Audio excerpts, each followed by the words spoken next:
Hola a todos opositores. En el siguiente vídeo vamos a analizar la Ley Orgánica 3/2007, reguladora en este caso de la igualdad efectiva entre mujeres y hombres. Como sabéis, es un tema que por propia disposición de la ley es de obligado cumplimiento y estudio por parte de todos aquellos opositores o aspirantes a la función pública y en especial, como no puede ser de otra manera, también para las fuerzas y cuerpos de seguridad. En este sentido, como ya sabéis, y este vídeo lo vamos a encaminar específicamente a los opositores de Guardia Civil, aunque es válido para cualquier otra oposición,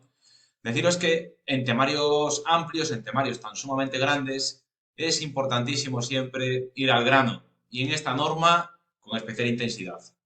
De esta norma, en el examen de Guardia Civil, para el acceso de la escala de cabos y guardias, lo habitual es que tengáis a lo sumo entre una y dos preguntas, es decir, más allá de dos preguntas de las 100 de las que se compone el test, no las va a haber. Pero sí es cierto que es una norma que no se debe dejar de estudiar por su facilidad de comprensión, por sus pocos datos memorísticos y porque es muy sencillo obtener esos dos puntos de rédito que luego podréis perder pues, en otras fases del examen más complicadas, como puede ser pues, las matemáticas, la física, la historia o otros temas, en este caso, pues, que sean un poquito más complejos, como la estructura orgánica del Ministerio de Defensa o del Ministerio del Interior. Por tanto, ¿dónde debo centrar mis esfuerzos a la hora de estudiar este tema? Pues principalmente yo diría que, por un lado, en las definiciones, especialmente la primera parte de la ley, tenemos definiciones en cuanto a lo que es la discriminación, discriminación positiva, discriminación por razón de sexo, acoso sexual, discriminación directa e indirecta. Esas definiciones serían básicas. Por otra parte, es fundamental también recordar, en este caso, todo lo relativo a lo que son los planes de igualdad, que además fueron objeto de modificación en el año 2019. Y luego, por otra parte, debemos tener en cuenta también que sobre vuestra cabeza debe pivotar el concepto, o debéis tener en cuenta, el concepto de presencia equilibrada, toda vez que en los medios de comunicación habéis escuchado un montón de veces hablar acerca de lo que es la paridad. Y en esta norma en concreto, en la Ley Orgánica 3/2007,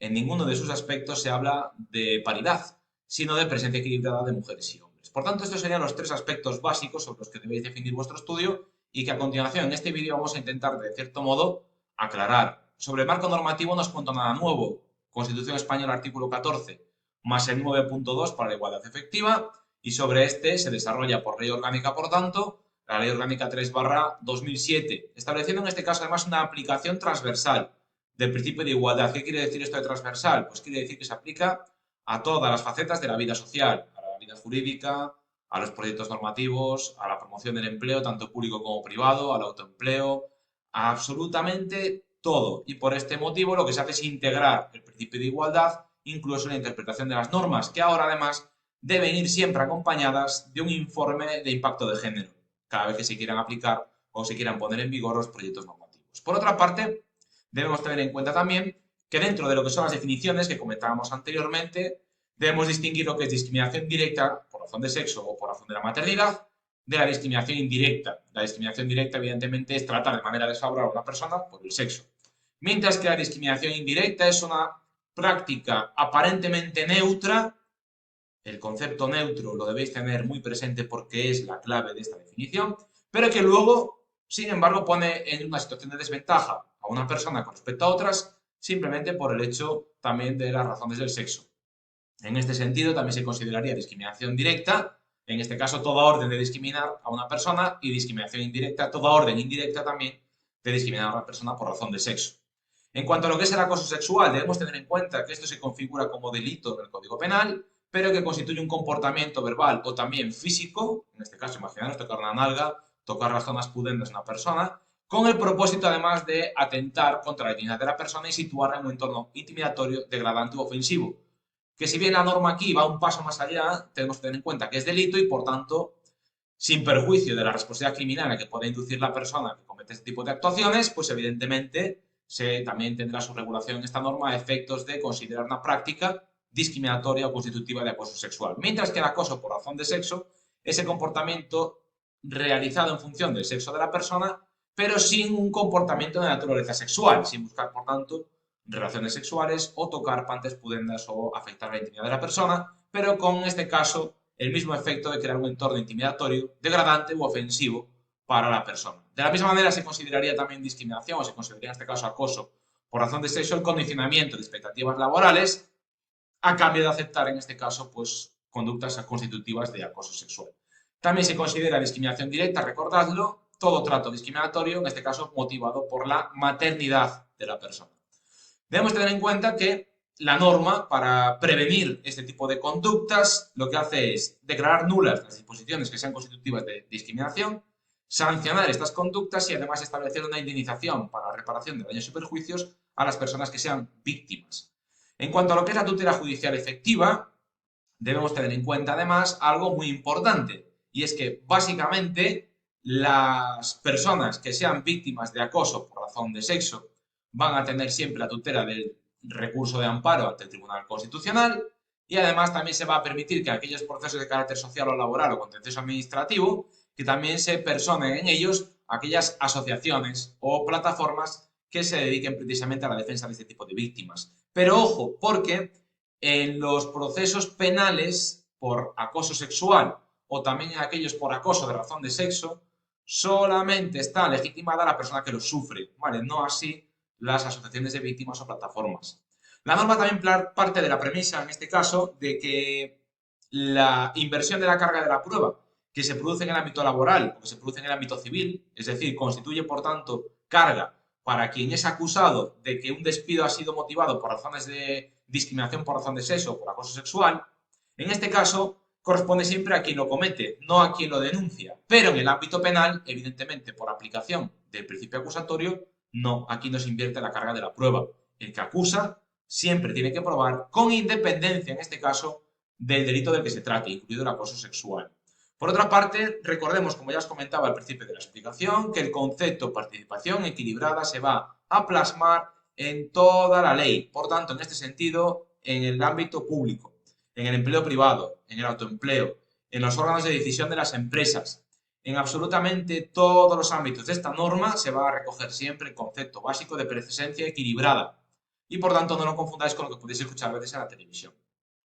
A nivel administrativo, como sabéis, el principio de igualdad se debe implementar también en todas las administraciones y para cooperar, a través de lo que se recoge en la Ley 40/2015, en los artículos 147 y siguientes, están los órganos de cooperación entre administraciones. Más en concreto, en materia de igualdad estaría la Conferencia Sectorial de la Mujer para la adopción de planes conjuntos entre comunidades autónomas, es decir, consejeros competentes por razón de la materia, y la ministra, en este caso ministra de Igualdad competente también. Y en la administración local también se debe integrar en sus políticas y en sus actuaciones, en este caso, el derecho a la igualdad efectiva entre mujeres y hombres. Lo mismo nos va a ocurrir, por tanto, en todos los aspectos de las relaciones laborales y por ello incluiríamos aquí también los cursos de formación, los programas de gestión activa, los cuales van a paliar esa situación de desventaja de la mujer sobre el hombre con las políticas de discriminación positiva. ¿Y cómo se va a hacer esto? Pues destinando prioritariamente determinadas plazas de los cursos de formación a mujeres o también destinar prioritariamente, en este caso, una proporción de mujeres con respecto a hombres a la hora del fomento del autoempleo, a la hora del fomento de lugares de trabajo en los cuales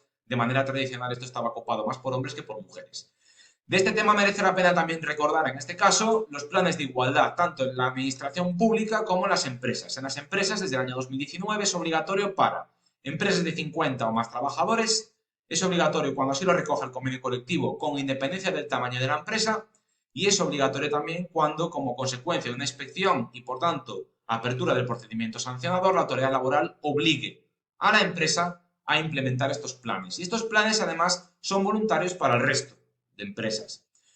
¿Qué contenido mínimo tienen que tener los planes? Lo cual va a ser pregunta de examen, vamos, como que me llamo Pablo. Uno, tiene que tener en este caso un total de 9 materias.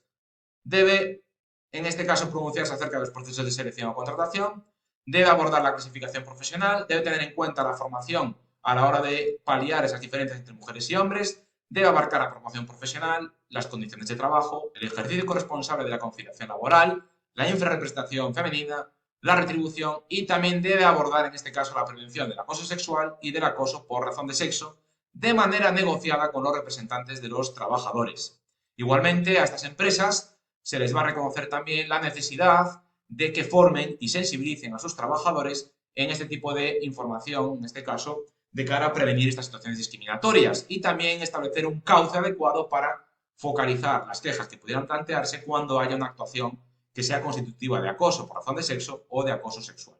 A aquellas empresas que se han distinguido por las prácticas, en este caso, innovadoras en materia de igualdad o también, en este caso, cuando tienen presencia equilibrada en sus órganos de dirección o han establecido planes de igualdad u otras medidas, utilizando además publicidad no sexista, se le reconoce la posibilidad de obtener el distintivo Igualdad en la empresa, que en este caso es creado y otorgado por el Ministerio de Trabajo, Migraciones y Seguridad Social, conforme recoge la ley, la nomenclatura en 2007. Acordaros, por tanto, que aunque ahora se llame Ministerio de Igualdad, no importa, ahora se llame Ministerio de Trabajo por un lado y Ministerio de Seguridad Social por el otro, en el examen siempre os van a preguntar por el nombre original, ¿vale? Por lo tanto, tenerlo presente. Lo crea el Ministerio de Trabajo, Migraciones y Seguridad Social y se le otorga a estas personas que cumplen, a estas personas jurídicas, a estas empresas que cumplen precisamente con estas políticas innovadoras en materia de igualdad entre mujeres y hombres. Por otra parte, debemos tener en cuenta que en el ámbito público, exactamente igual, en el empleo público también habrá presencia equilibrada, tanto en los órganos de valoración, en las mesas de contratación, en definitiva, en todos aquellos órganos de decisión, debe estar presente de manera equilibrada la mujer con respecto al hombre. Y luego, por otra parte, merecería la pena también recordar de toda la ley, en este caso, algo importante, que es el mecanismo que se utiliza para poner en contacto, por un lado, a la sociedad civil con la administración, que es la que al final va a tener que determinar las políticas públicas destinadas, en este caso, a mejorar los desequilibrios entre mujeres y hombres en todos los aspectos de la sociedad. Para ello se creó en su día lo que se llama el Consejo de Participación de la Mujer como órgano de consulta y de asesoramiento y que encauza, por tanto, en este caso, la participación de las mujeres en la vida pública. Recordemos que la propia Constitución, en su artículo 105.1, ya nos recoge esta facultad, en este caso, de participación de la sociedad en la vida pública. A día de hoy, el Consejo de Participación de la Mujer estaría integrado dentro de lo que es el Instituto de la Mujer para la Igualdad de Oportunidades. ¿Vale? Por tanto, recordad que sobre la base del 2007, de la ministra Viviana Ido, que es la que ha apadrinado este proyecto, hoy en día hemos avanzado de manera importante y, por tanto, se han ido modificando los diferentes órganos colegiados en estas materias. Por tanto, de aquí, definiciones, planes de igualdad y sobre todo recordar 4 datos estadísticos, que es lo que os van a preguntar y que yo creo que merece la pena estudiarlo porque esas 2 preguntas las vais a tener, yo creo que aseguradas. Por otra parte, deciros también en este caso que puede haber algún dato estadístico, como por ejemplo la reserva del 40% de las plazas en los cursos de formación a aquellas personas que sean colectivos destinatarios de estas acciones de discriminación positiva, y por ello también algún dato estadístico se podría colar en las preguntas del examen, pues no siempre tenemos la varita mágica para acertar en este caso con las preguntas de la oposición. Sin otro particular y esperando que os haya sido de utilidad, espero veros en el siguiente vídeo y por favor, si os ha gustado este, le dais a me gusta y por supuesto suscribiros a este canal. Así que nada, un abrazo y hasta pronto.